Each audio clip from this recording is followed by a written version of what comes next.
Friends, before I begin, I would like to take a moment to acknowledge the presence of some special people here tonight. His Eminence Archbishop Haigazul Najarian and religious leaders, Kyla Michaelian, Permanent Representative of the Republic of Artsakh to Australia, Yanis Malikourtis and Christina Stavrou, the Greek Consul Generals, Vice Chair of the Australian Armenian Interparliamentary Friendship Group, the Manager of Opposition Business and the Member for Bradfield, the Honourable Paul Fletcher MP, my federal colleagues, the Member for North Sydney, Kylie Tink MP, and Senator for New South Wales, Senator Maria Kovacic, to the many state MPs and councillors here tonight, including my good friend Dr Hugh McDermott MP, Member for Smithfield, to all the ANC board members tonight, to Dr Kachig Muradian, and of course members of Australia's Armenian, Syrian, Greek, Jewish, Hindu and Kurdish community in the crowd tonight.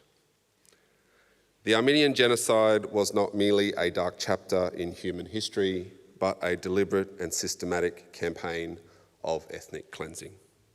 Over 1.5 million men, women and children were brutally killed in an act of unimaginable cruelty aimed at erasing the Armenian presence from their ancestral lands.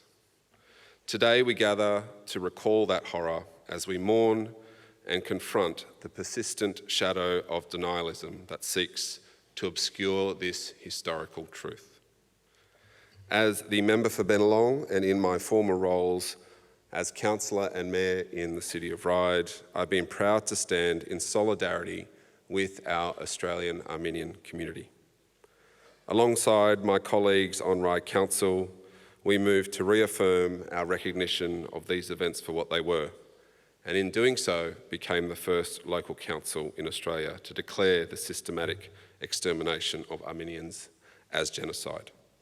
While I was mayor, I worked alongside my council colleague and former mayor of Ryde, Sarkis Yedelian OAM, to support the Republic of Artsakh and affirm its right to self-determination against ongoing aggression.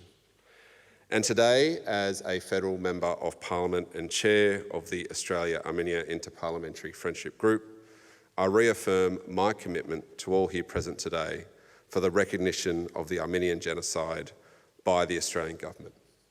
Throughout my time in politics, I have been deeply moved by the enduring spirit of the Australian Armenian community.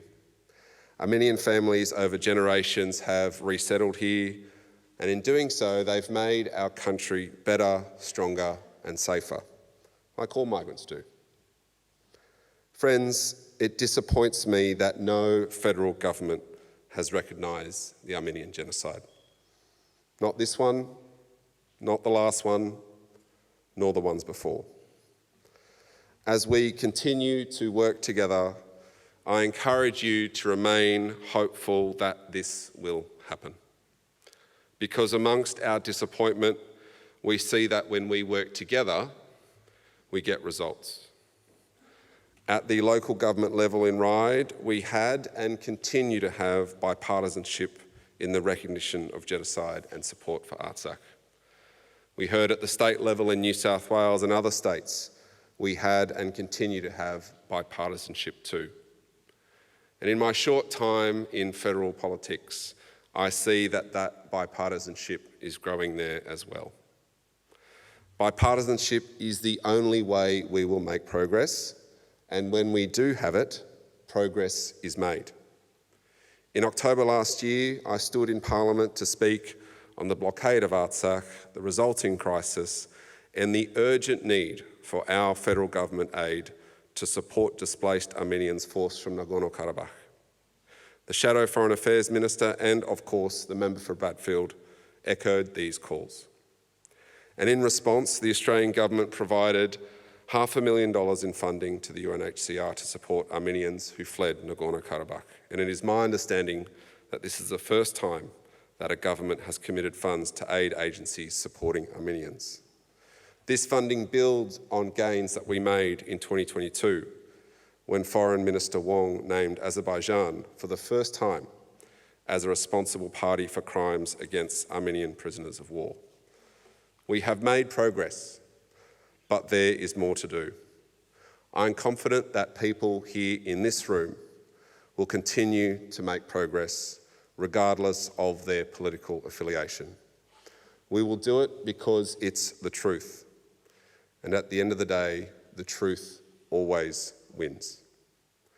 On behalf of Bennelong and the members of the Australian Armenian Interparliamentary Friendship Group, I extend my most profound respects to the Armenian community on this most important of days.